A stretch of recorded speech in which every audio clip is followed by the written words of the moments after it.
arrest, nothing. Y'all believe what y'all want to believe. That's a half a ticket right there. I'm really the type that could take 2 years off. Because this is really my lifestyle. It's official 6ix9ine single quotes S fall off is getting uglier by the day and nobody is letting it slide. His enemies are having a field day, especially Chief Keef, who's clowning him like it's 2018 all over again. You got one house right here, 2 houses right here, 3 houses right here, 4 houses right here, 5 houses right here, maybe 2 houses right there.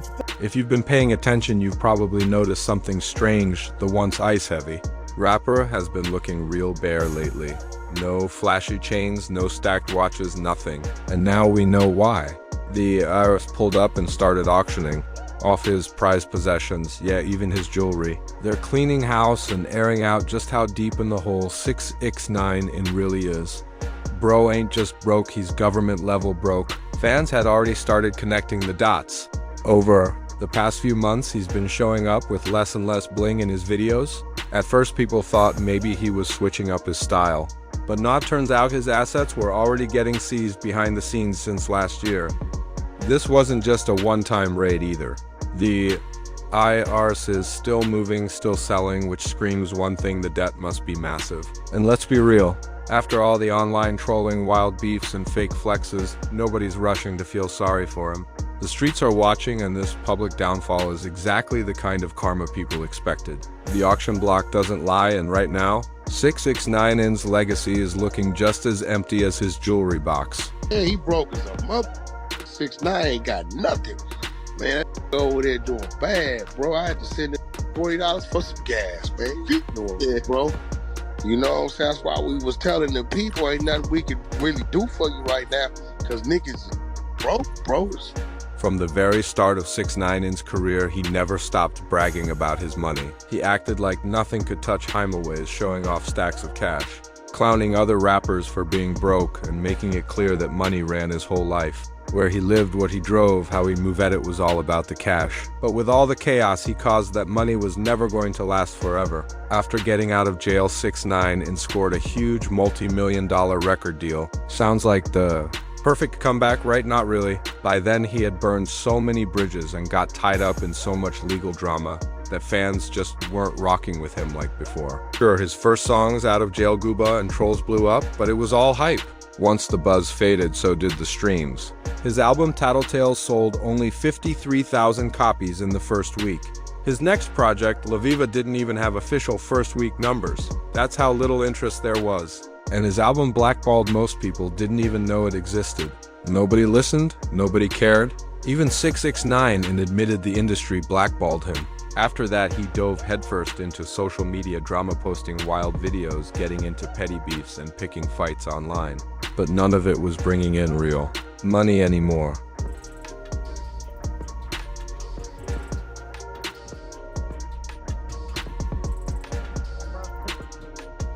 And here's the kicker: 2022 rumors started spreading that 6ix9ine was actually going broke.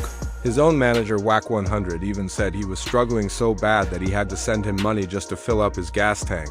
That's wild. 6ix9ine even told the court he could barely make ends meet, but at the time people thought he was just lying for attention. Turns out maybe he wasn't. It was actually worse than people thought. Around that time, he got hit with a lawsuit for skipping out on $75,000 in unpaid security fees. Even his own lawyers were after him, saying he owed them money too. It felt like every part of his life was falling apart. Then came the drama with Steve Wildoy, popular YouTuber and streamer who actually tried to help him. Steve revealed that 6ix9ine came to him straight up saying, "I'm broke and I need help."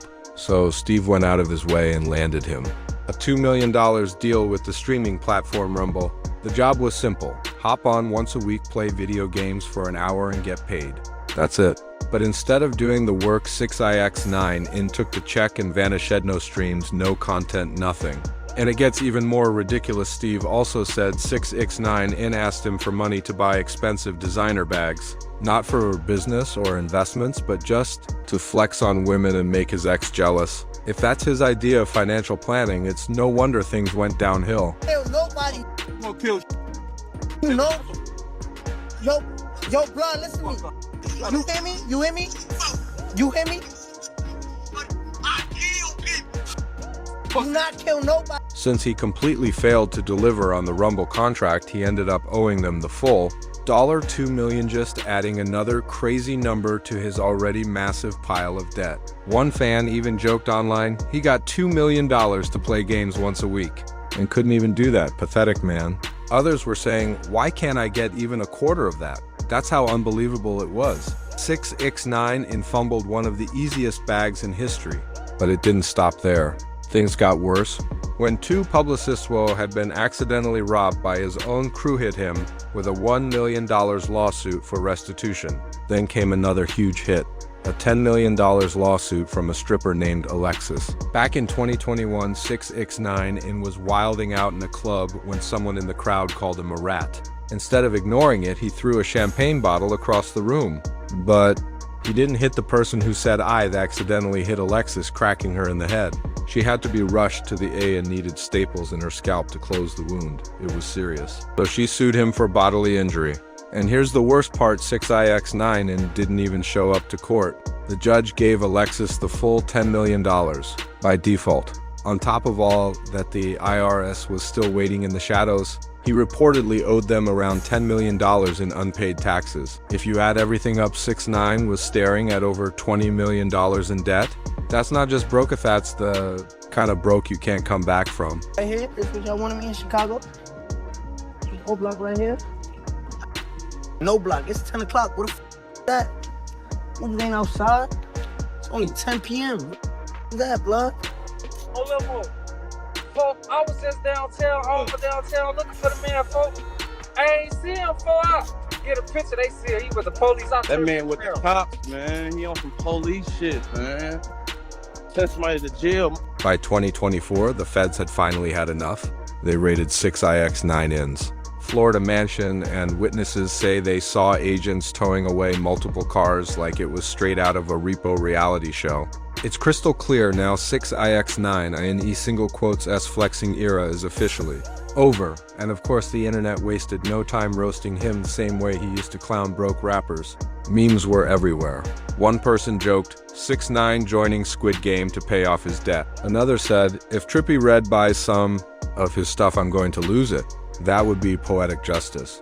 Imagine Trippie Redd buying up 6ix9ine's jewelry at auction after all the trash talk between them.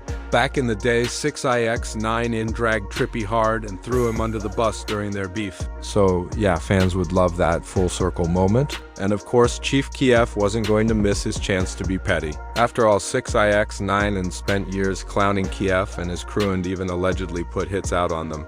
Now Keef reportedly thinks this is just karma catching up to him. Honestly, he might be right. Their beef goes all the way back to 2018, and it's been messy from the start.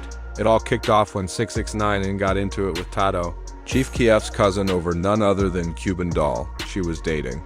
Tato but ended up in a video with 6ix9ine that set things off. A FaceTime video later surfaced showing 6ix9ine and Tato going at it with Tato, threatening him directly during the call. This Slim Danger, this Chief Keef baby mama. I'm out here in New York, and guess what? I do You know, Treyway here, man. You don't know how to take care of your girl, don't take care of. But 6ix9ine being 6ix9ine, he had to take things to the next level. He started throwing shots at Chief Keef and Lil Reese, talking reckless like nobody could touch him. In May 2018, he even showed up at Chicago's O Block at 3 trying to prove a point, but the cameras told the truth. He pulled up when nobody was around just for clout. Meanwhile, Chief Keef and Lil Reese were actually out in the streets looking for him, but rumors started flying that 6ix9ine was moving with police protection the whole time. Then in June 2018, things got serious. Chief Keef was targeted in New York, and even though 6ix9ine denied having anything to do with it, investigators later linked him to the shooting. And just to stir the pot even more, 6ix9ine flew out Chief Keef's baby mama Slim Danger, took her on a shopping spree, and filmed her calling Keef a deadbeat dad. But it didn't stop there. Went all in. He disrespected Keef, publicly mocked him after his house got burglarized, and was even caught on camera bragging about ordering a hit on Tato. That infamous clip of 6ix9ine bragging about the hit, yeah, it ended up being key evidence in the RICO case that sent him straight to prison. Now fast forward to today, and guess what? Chief Keef is sitting back watching it all fall apart for 6. 6ix9ine in having the last laugh after years of trolling sneak disses and alleged setup attempts. It's movies. In real life, these rappers are like, yo, remember, just don't let it distract you. Just remember every time I beat. So how did 6ix9ine react now that his enemies are getting their revenge? He jumped on Instagram Livia and completely crashed out. Instead of owning up or answering real questions, he started deflecting like crazy. He even took shots at his own fans, calling them broke for paying rent. Like, come on, at least they've got a roof over their heads. He tried to act like losing his cars and chains wasn't a big deal, but anyone watching could see he was hurt. And honestly, this wasn't just about losing jewelry, it's deeper. The truth is he's in serious money trouble, and now the mask is slipping. He even admitted he didn't file taxes from 2020 to 2023, even though he claimed he had already paid over $6 million in earlier years. Now the IRS is on his neck and they're not playing. His assets are getting seized left and right, and the pressure is building fast. But instead of taking responsibility, he blamed New York's high tax rates, saying they drained him dry. He claimed that's why he moved to Florida to avoid the heightened, even blamed it all on the Biden administration. Then it got weird. He name-dropped Donald Trump and called the IRS a gang that's after his money. Wild. Addressing the IRS situation. Listen, a lot of y'all don't understand how the shit work because y'all not on that tax bracket, right? What happened was that I didn't report my taxes for 2020, 21, 22, and 23. Those years, I done paid $6 million, $2 million in 2018, $1.3 million 2019. For the year of 2020, I'm at $1.8 million. Over $6 million went to the IRS. Like I said, when you make over a certain amount of money, I think they tax you in the state of New York 54%. Biden was trying to raise it to 62%. I quote my president, Donald Trump, these people belong at the border. They just a big gang that comes after your income and everything. So listen, this is not no... But no matter how loud he talks or who he name drops, it doesn't change the factious debt is real. His case is still open and the government is literally auctioning off his possessions. And if he's really not broke, like he keeps saying, why are the feds selling his jewelry like it's a garage sale? Something's not adding up. People are roasting 6ix9ine in the comments, and instead of laying low, he just keeps making it worse. One person wrote, "You don't need to be a tax expert or rich to see he blew his bag, and now it's biting him back in the most embarrassing way possible. And just when you think it can't get any lower, it does." Just last month, 6ix9ine turned around and tried to sue LA Fitness for $1 million. Yeah, you heard that right, a gym. It's one thing to be broke, but chasing lawsuits against a fitness center just to stay afloat, that's next level desperation. At this point, it's Clears, scrambling for any kind of check he can get. What's he doing here? That's crazy. That's crazy. Let's be real, this lawsuit probably isn't going anywhere, but it says a lot. This is the same guy who used to flex $1 million watches, and now he's out here trying to fumble a gym bag through the court system. You can't make this up. Now, the IRS has cleaned out his jewelry, the internet is roasting him nonstop, and Chief Keef is sitting back on a throne of petty loving every second. The fans, they're just sitting back with popcorn watching the chaos unfold. The big question, know what's next for 6ix9ine. Can he actually bounce back from this massive fall off, or is this officially the beginning of the end for one of rap's biggest trolls? Because between the lawsuits, the online meltdowns, the unpaid taxes, and the feds still watching, trolling just isn't hitting like it used to. Let me know what you think in the comments, and while you're here, smash that like button and hit subscribe so you don't miss the next jaw-dropping twist in this wild saga. You already know we keep it raw, real, and completely unfiltered.